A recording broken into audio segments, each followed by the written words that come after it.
Well, I figure I'd jump on the channel here and do a quick little video.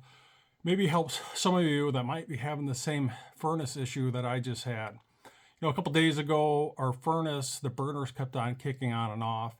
And it was strange. Like the burners would kick on for about 5 seconds, shut off for about 30 seconds, kick back on for 5 seconds, shut off for 30 seconds. And it would just keep on repeating over and over and over.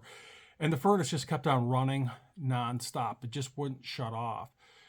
And, it's December here in northern Wisconsin. Temperatures outside, roughly 25 degrees. And no matter what we did, it just wouldn't get above 64 degrees in our house. And I contacted my HVAC friend, Brian, and I showed him this quick little video, and I'll splice this in just to give you an idea of what our burners were doing.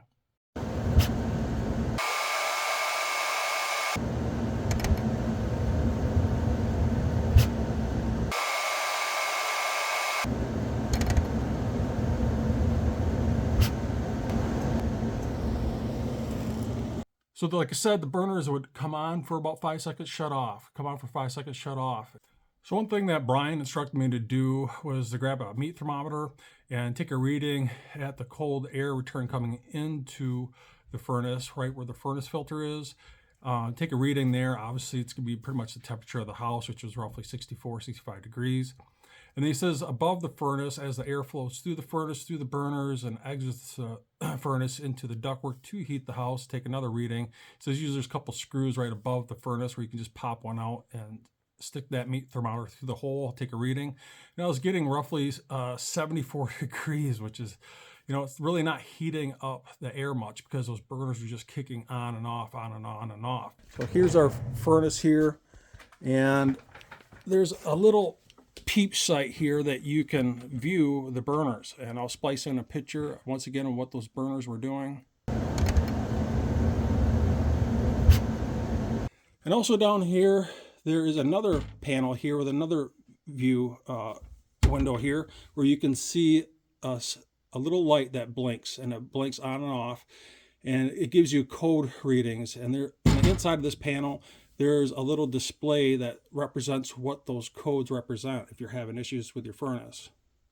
So anyways, I show them what the issue was.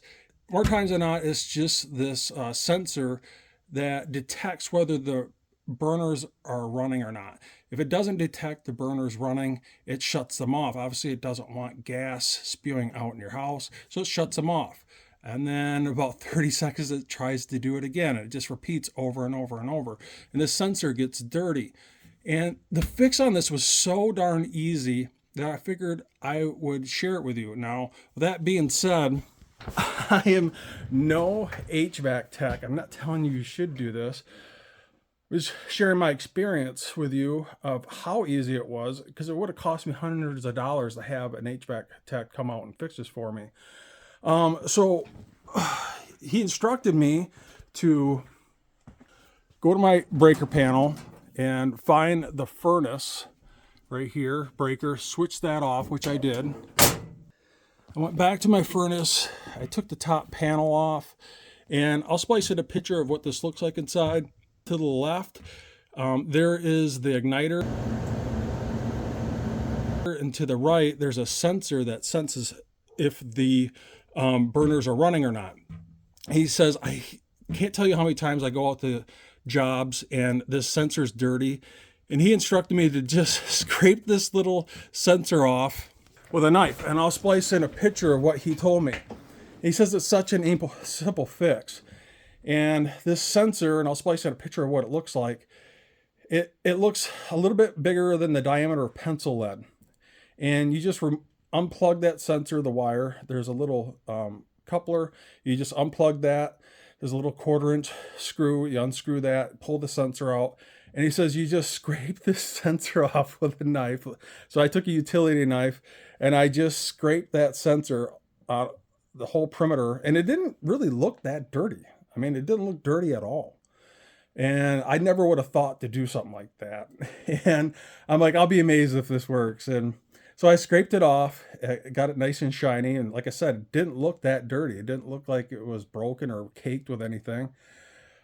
I scraped it off, screwed it back in, plugged it back up, flipped the circuit breaker on the breaker box, started the furnace back up, and sure enough, it worked. All right, buddy, I think we're good to go. Burners are staying on. Scott says hi. So, thanks, my friend.